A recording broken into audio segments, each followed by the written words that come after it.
ყურადღების ეპიცენტრში საქალაქო სასამართლო ხვალ 11 საათიდან იქნება. სწორედ ამ დროს არის ჩანიშნული ზურა ჯაფარიძის სასამართლო პროცესი.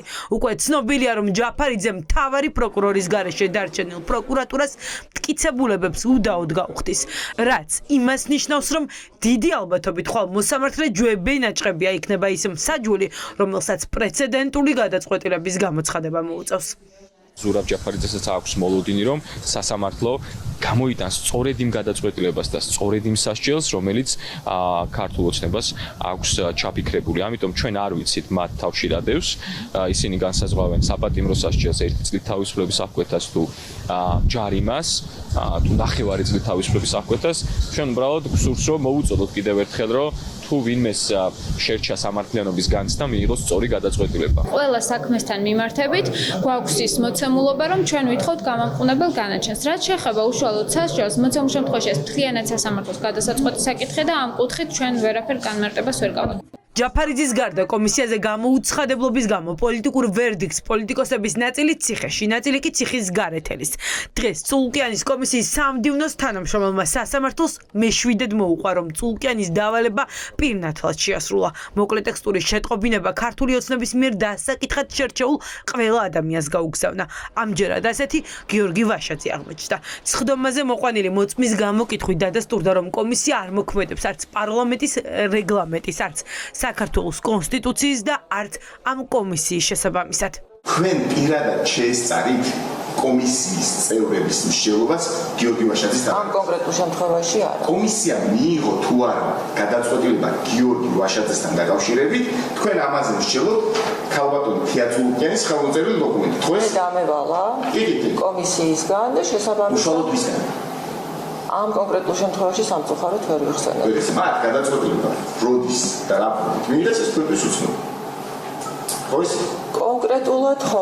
მოსამართლის წინაშე პროკურატურამ დღეს ის პოსტის თანამშრომელი წარადგინა, რომელსაც პარლამენტიდან ოპოზიციონერისთვის გამოკითხვაზე დაბარების ოქმი უნდა მიეტანა, თუმცა სახლი ვერ იპოვა და ვაშაძეს დოკუმენტი ვერ ჩააბარა. დავაკაკუნე კარზე, კარი გამიღო ქალბატონმა და მაგან დამიდასტურა ისე იგივე, რომ ამის სამართლზე გიორგი ვაშაძე არ ცხოვრობდა. მე 4-ზე შევადგინე ცნობა და წერილები დაუბრუნე საქართველოს პარლამენტს. სტრატეგია აღმოჩენებლის ოფისის მისამართიც არ მოუწია.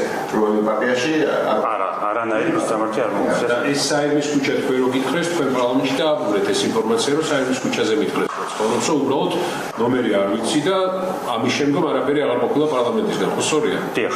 პროკურატურის ბოლო მოწმე ვაშაძის საქმეზეც ის გამომძიებელი იყო, რომელიც უკვე გამოიკითხა ხაზარაძე, ჯაფარიძე, გვარამია, ოქრუაშვილი და თარგამაძის საქმეებზე. მოწმემ სასამართლოს ვერ აუხსნა, რატომ არის კომისიაზე გამოუცხადებლობა სისხლის სამართლის დანაშაული და არა ადმინისტრაციული დარღვევა. ნორმატიული აქტების შესახებ საქართველოს კანონი მე გამომძიებელმა, რომელმაც მოცემულ სისხლის სამართლის საქმეს დაიწყო გამოძიება, ჩემზე და პროკურორთან შეთანხმებით ასე შევაფასე. თქვენ ამბობთ, რომ იდენტური დისპოზიციის მქონე ნორმებს შორის არსებობს წინააღმდეგობა რაღაც სხვადასხვა აქტში მოცემული. სწორად გავიგე, ხო? მე ასე მესმის, მე ასე განმარტებ, ასე შევაფასე. წინააღმდეგობა არის ზუსტად ის, რომ ერთი და იგივე ქმედება ვერ იქნება დასჯელი. ხო? ლოგიკურად სისხლის სამართლის კოდექსი და ადმინისტრაციულ სამართალთა დარღვევა კოდექსი. გამომძიებელი ყიყინაშვილის გამოკითხვით ვაშაძის საქმე დასკვნით ეტაპზე გადავიდა. 18 ივნის სასამართლოს დასკვნით სიტყვებს ეტყვიან მხარეები და მოსამართლეც გადაწყვეტილების გამოსაცხადებლად გავა. ოპოზიციონერი პოლიტიკოსი მოვლენების განვითარების ყველა სცენარისთვის მზად არის. ვაშაძე არ გამორიცხავს, რომ ციხეში გაუშვენ.